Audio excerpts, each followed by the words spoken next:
Sergeant Doug Niemeyer and his squad of 8 detectives are up against a cunning killer who has claimed 3 female victims, their bodies hidden in back alleys of the Prospect Avenue neighborhood. The first crime scene, where victims 1 and 2 were found, did not yield much. Niemeyer now hopes the second crime scene will give him some leads as the first 48 continues to slip away. It's 5 o'clock in the morning. I got a 6-year-old, a 2-year-old, and my wife are all upstairs sleeping in my bed. They're still sleeping. We're going back to work, so they'll call me when they wake up in the morning and wonder where the heck I'm at.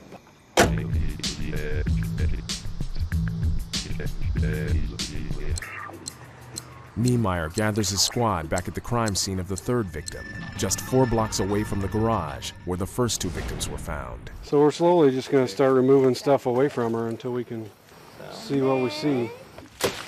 I don't know how the body sits out here. I mean, there's houses right here, and it's been here for a long time. She does have some socks on her feet, and that's it.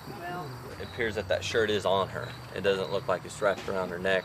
But if it's up like that, that'd be more consistent with her being drug in instead of flipped over.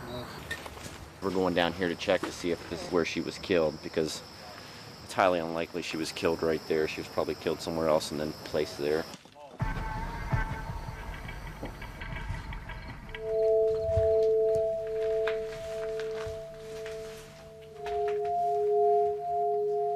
Tennis shoes and women's underwear, a belt, and some pants. Pretty small too. You know, she looks fairly petite just from her legs. It'd be hard to escape from here too.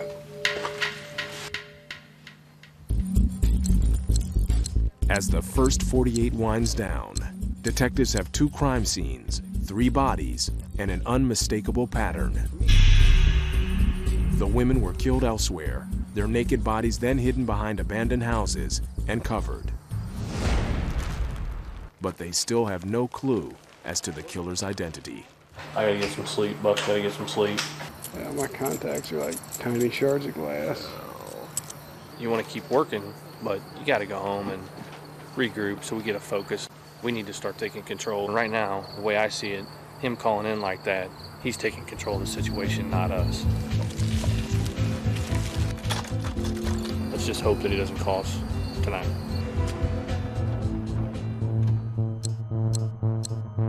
NBC 9 News. Late Friday night, an anonymous phone call led police here. Within several blocks of each other, the first coming on Thursday. 3 bodies in as many days.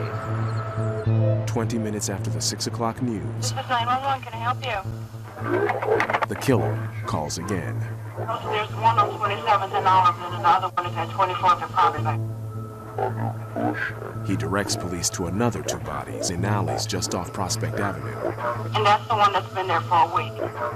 Can people see her or is she covered? The caller says both bodies are covered and hidden under brush. You're just killing them because they are prostitutes of disgrace? Can I have your name, sir? He says he'll give his name when he calls the next day with more bodies. Can you just tell me how many more you have? There's 6 more bodies?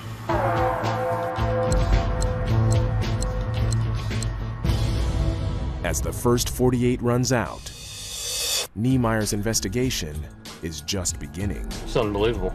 This is unbelievable. We have a serial killer. I think he was watching the news. And once he got done watching the news, he wanted to create more news. Yesterday I was mad as hell, and today it's just like, give me what you got.